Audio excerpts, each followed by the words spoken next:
Hello folks, you ever see one of these? Get it out of here.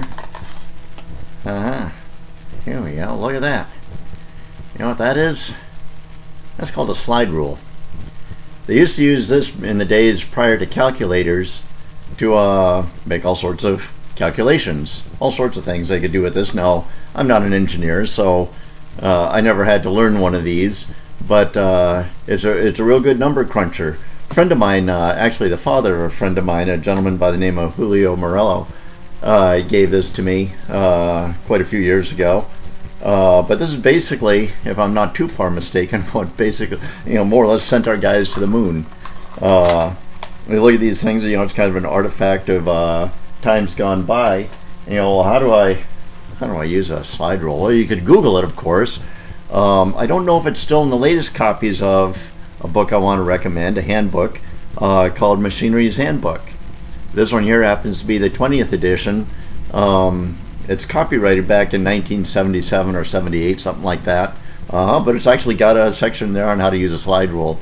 But I highly recommend buying yourself a copy of this. Nowadays, of course, you can get it on DVDs and you can go digital and all that. Get an electronic copy of it. But it's got just a wealth of information in there about all sorts of things regarding machining.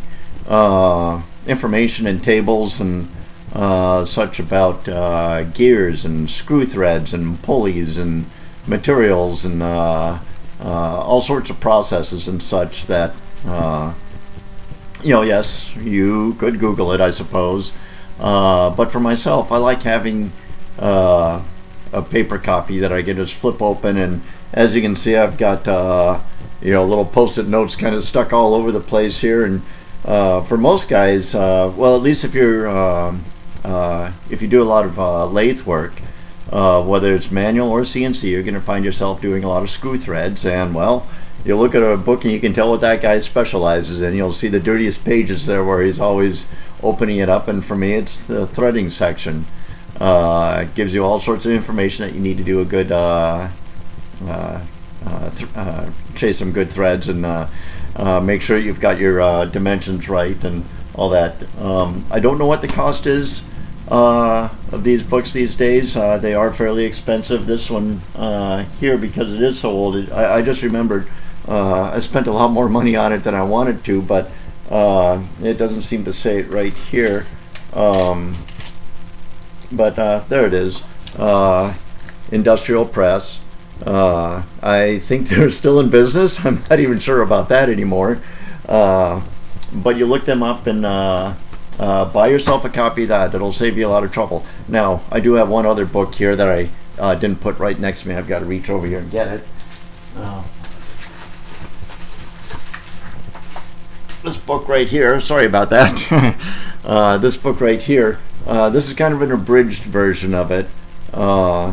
And they call it a shop reference, published by the same company, Industrial Press, and it's kind of an abbreviated version of it, but it's got a lot of the most common things that folks just getting into machining need to know.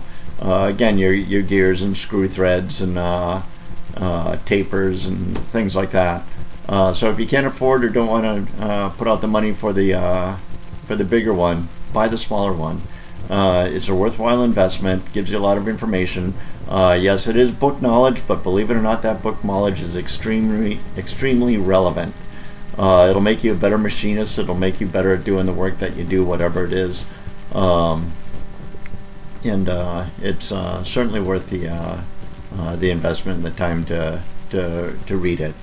Not only will you look smarter, you actually will be smarter.